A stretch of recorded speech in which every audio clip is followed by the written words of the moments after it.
ఎందుకు ఫోన్ చేశారు అత్తయ్య? మేడం గారికి అంతా తెలుసు. తెలిస్తే తెలిసింది, ఇంకాస్త ఎక్కువ మన ద్వారా అసలు సత్య బతికేంటో తెలుస్తుందిగా. అది కాదత్తయ్య. మంజు, నువ్వు కాస్త ఆగు.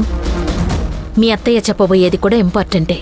కోడలివి కాబట్టి నువ్వు పడుతున్న బాధని చూడలేక భరించలేక ఆ విషయం నాతో చెప్పాలనుకున్నారు. మీ కడుపు చల్లగుండా బాగా అర్థం చేసుకున్నారమ్మా.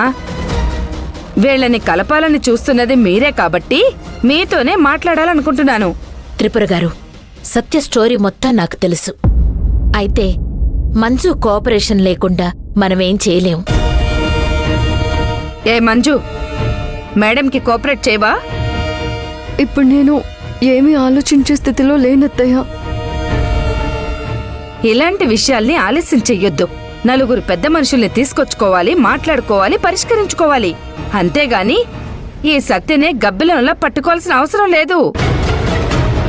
మంజు, ఒకసారి సత్యతో మాట్లాడినా? ఓ మేడం, ఇంకా ఏం మాట్లాడతారు? సత్య మంజు ఇద్దరు విడాకుల పేపర్ల మీద సంతకాలు పెట్టాలి, విడిపోవాలి. జరగాల్సిందంతా జరిగిపోయింది, ఇంకేముంది? త్రిపుర గారు, ఇటువంటి విషయాల్లో తొందరపాటు నిర్ణయాలు తీసుకోవడం అస్సలు మంచిది కాదు. తొందరపడి నిర్ణయం తీసుకుంటేనే నా కొడుక్కిచ్చి ఈ మంజుని వెంటనే పెళ్లి చేసేస్తాను. మేడం, మీరు చెప్పినట్టే ఆలోచించి నిర్ణయం తీసుకుందాం. మంజు, మీ అమ్మగారు కూడా వచ్చారు కదా, ఒకసారి ఆవిడ అభిప్రాయం కూడా తీసుకుని డిసైడ్ చేద్దాం.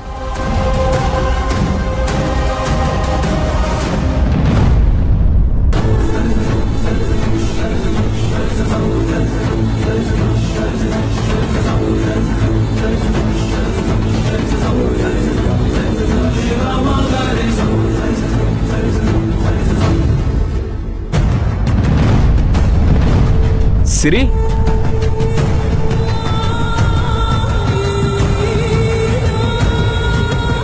సిరి ఎక్కడికి వెళ్ళింది?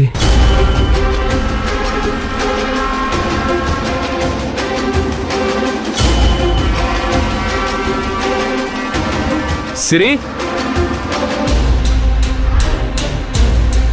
సిరి, సిరి.